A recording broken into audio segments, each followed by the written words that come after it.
Falar com vocês também sobre o Jajá, que voltou e fez gol nesse duelo contra o Náutico. Ele falou um pouco sobre a sua recuperação. Agora eu quero falar aqui sobre o Vitor Roque, a chance de alguns jogadores ficarem em definitivo aqui no Cruzeiro. Será que existe isso? Mas antes quero falar sobre o Jajá, ele que marcou o gol aí, né, na vitória, no quarto gol na vitória de 4-0, nessa goleada contra o Náutico na sexta-feira. E ele deu entrevista falando que ainda não está 100%, né, para ter uma sequência de jogos aqui no Cruzeiro como titular, como por exemplo já na estreia ele começar como titular. Mas deve ganhar um ritmo maior no decorrer agora dessa reta final do ano, onde ele falou o seguinte em entrevista pós-jogo, abre aspas, nosso grupo vem trabalhando bastante para fazer os gols dentro de casa e hoje a gente conseguiu fazer 4, vencer todos os jogos e hoje conseguimos vencer por 4 gols. Ainda não estou 100%, ainda estou com um pouco afobado, mas quero agradecer à comissão técnica que acreditou em mim e também a todo o staff. Estou muito feliz, fecha aspas. E o Jajá, que nessa atual temporada, o ponta aí de apenas 21 anos de idade, ponta direita, ponta esquerda, tem 12 partidas, 3 gols marcados e 2 assistências. Lembrando que ano passado ele jogou pelo CRB, na reta final da Série B também, 28 jogos, 3 gols e 3 passes, vivendo uma fase excelente, emprestado pelo Atlético Paranaense até o final dessa atual temporada. Lembrando que a base dele ele fez toda na equipe do Atlético e também na equipe do Grêmio Novo Horizontino. Eu quero saber a sua opinião. Você acha que o Jajá já tem 100% de chance no próximo jogo, sei lá, né, contra o Sampaio Corrêa fora, de ser o titular do Paulo Pezzolano? Deixa aqui embaixo. O que você acha que o Cruzeiro deveria? Uma pergunta aqui no vídeo, que é no caso sobre o Diogo Barbosa. O Fute News perguntou o seguinte: o Diogo Barbosa poderia voltar em 2023? Valeu aí pela sua pergunta, não deixou o nome, de onde é, mas valeu demais. E assim, o Diogo Barbosa, que ele também sempre foi especulado aqui no Cruzeiro, né? Desde quando eu comecei a gravar vídeo, 2019, 20, 21, 22. 4 anos aí, né, sendo falado do Diogo Barbosa nessa volta dele ao Cruzeiro. E é um caso bem parecido com o do Ricardo Goulart. Só se o Cruzeiro demonstrar interesse, logicamente, só se ele não quiser que ele não volta, tá? Porque o jogador já está com 30 anos de idade, eu acho que é a última janela que ele pode ser contratado pelo Cruzeiro.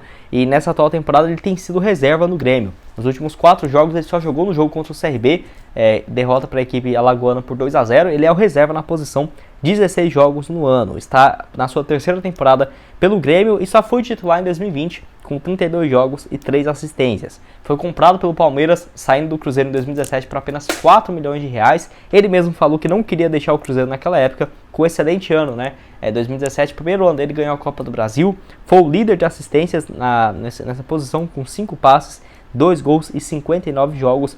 Eu vejo que assim, o Cruzeiro ano que vem já vai ter o Matheus Bidu e o Marquinhos Cipriano para lateral esquerda. Eu não acho que eu precise de nenhum reforço, né? Mas, por exemplo, o Marquinhos Cipriano vai deixar o clube em julho do ano que vem. E aí ficaremos de mão abanando, né? Sem nenhuma opção além do Matheus Bidu. Então, na minha opinião, quem sabe para o meio do ano que vem não poderia ser uma boa alternativa o Diogo Barbosa. Porque o Grêmio não deve fazer muito esforço para a liberação do atleta, que tem um salário muito alto. Ele recebe algo próximo de 400 a 450 mil por mês. Tem contrato com a equipe gaúcha até o final da próxima temporada. E eu acho que se ele aceitasse uma redução, vai ali uns 250 mil por mês, um contrato ali um pouco mais curto, de 1 ano e meio, por exemplo, aqui pelo Cruzeiro, acho que poderia ser uma boa alternativa chegando em junho do ano que vem, ou algo próximo a isso. Eu quero saber a sua opinião, o que você acha sobre o Diogo Barbosa e essa volta, né, do atacante, do lateral esquerdo, depois aí de 3 anos no Palmeiras e mais 3 temporadas pela equipe do Grêmio. E o último assunto desse vídeo que eu quero falar com vocês é sobre o Pedro Rocha, onde assim, eu já tinha trago aqui no canal, se eu não me engano,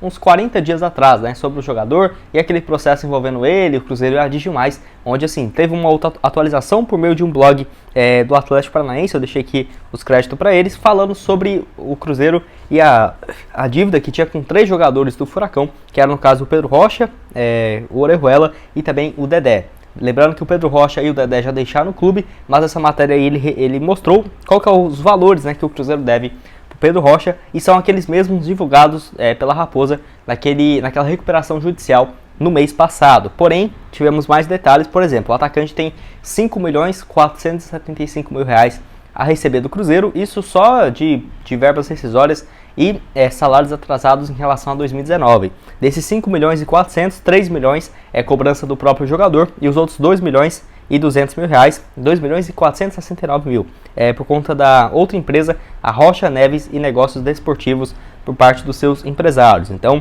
um valor bem alto que o Cruzeiro deve aí para ele, que lembrando, esse valor não era nem para vir para o Cruzeiro, era para ser da Digimais, que não fez os pagamentos desse acordo, que o Cruzeiro tinha a expectativa da empresa de pagar os salários total do atleta, que lembrando, era algo na casa dos R$1 milhão, mas acabou que eu não sei o que deu, né? Eu não sei nem se foi culpa da Digimais, porque Itaí Machado e Wagner Pires aqui no Cruzeiro não dá para se esperar muita coisa, e até hoje não tivemos muitas atualizações desse caso. Mas quando a Digimais foi anunciada, inclusive, se eu não me engano, o anúncio do Pedro Rocha foi praticamente junto com a Digimais, de patrocínio master aqui no Cruzeiro. Eu lembro que tinha um telão passando ali uns lances dele jogando ali contra uns jogos contra o São Paulo, pra você ver, né? Eu lembro de coisa mal aleatória, mas enfim, não teve esse cumprimento por parte da Digimais, que ainda continua patrocinando outros times no Brasil, inclusive patrocinou o Atlético Paranaense depois de ter deixado o Cruzeiro.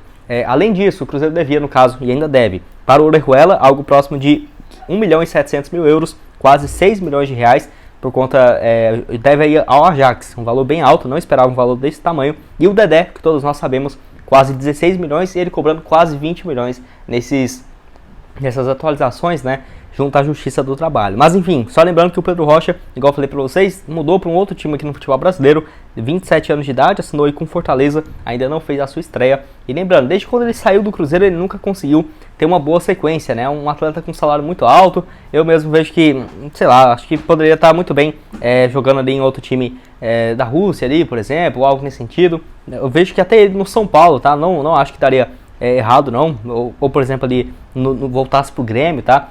Rodou bastante, não teve muito destaque pelo Cruzeiro em 2019, 33 jogos, 4 gols e 3 assistências. No outro ano foi pro Flamengo, ganhou quase tudo em 2020, mas jogou apenas 11 jogos, 1 gol e uma assistência. Pelo Atlético, no ano passado ele começou bem, 21 jogos, 29 jogos, 6 gols e uma assistência. Nesse ano, 16 partidas, 2 gols e 5 passes. Poderia ter continuado também no Furacão, mas o salário muito alto acabou inviabilizando essa permanência e agora vai jogar no Fortaleza. E você, o que acha do jogador? Aceitaria o Pedro Rocha de volta aqui no Cruzeiro? Enfim, é um jogador que era muito diferenciado naquele time no início do ano, né? Mas acabou caindo bastante de rendimento. Eu quero que você deixe aqui embaixo a sua opinião nos comentários. Bom, dando sequência aqui no vídeo, quero falar com vocês primeiramente sobre quanto que o Cruzeiro fica com o lucro das bilheterias dos jogos dentro do Mineirão e também do Estádio Independência, onde o CEO do clube aí, o Gabriel Lima, falou um pouco sobre esse lucro que é divulgado pela CBF, né?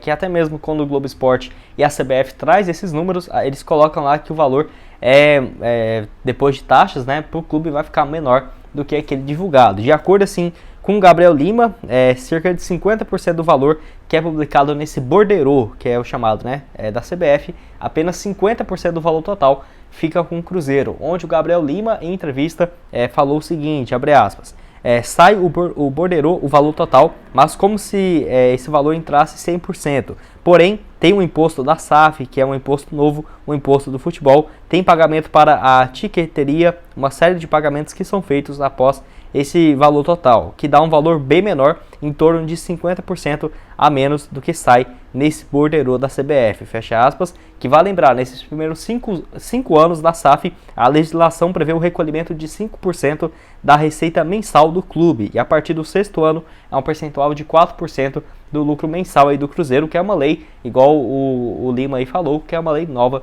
junto à SAF aqui do futebol. Dessa forma, por exemplo, uma bilheteria que geraria R$1 milhão, de acordo com a CBF para o Cruzeiro, ficaria no total apenas 500 mil limpo para o Cruzeiro, já descontando todos os impostos. E achei interessante essa matéria também, que colocou aí os maiores lucros, né, do Cruzeiro. Por exemplo, na Série B, foi diante o Sampaio Corrêa, que líquido para o Cruzeiro R$ 852 mil, contra também a Ponte Preta, foi 827 mil, livre para o Cruzeiro, além também desse jogo da Copa do Brasil, contra o Fluminense, mais 950 mil, quase R$1 milhão, para o cofre aí do Cruzeiro, que é um valor sem dúvidas bem interessante. E eu quero saber a sua opinião, que se você esperava, né, que seria esse percentual, se seria um valor maior, deixa aqui embaixo a sua opinião nos comentários. Dando sequência aqui no vídeo, quero falar com vocês sobre essa notícia, traga pelo Samuel Venâncio e pelo Globo Esporte, da renovação de contrato com o Stênio, que tinha contrato com o Cruzeiro até o final de 2023 e foi renovado até dezembro de 2026, tá? Uma ampliação aí bem interessante no contrato do jovem jogador,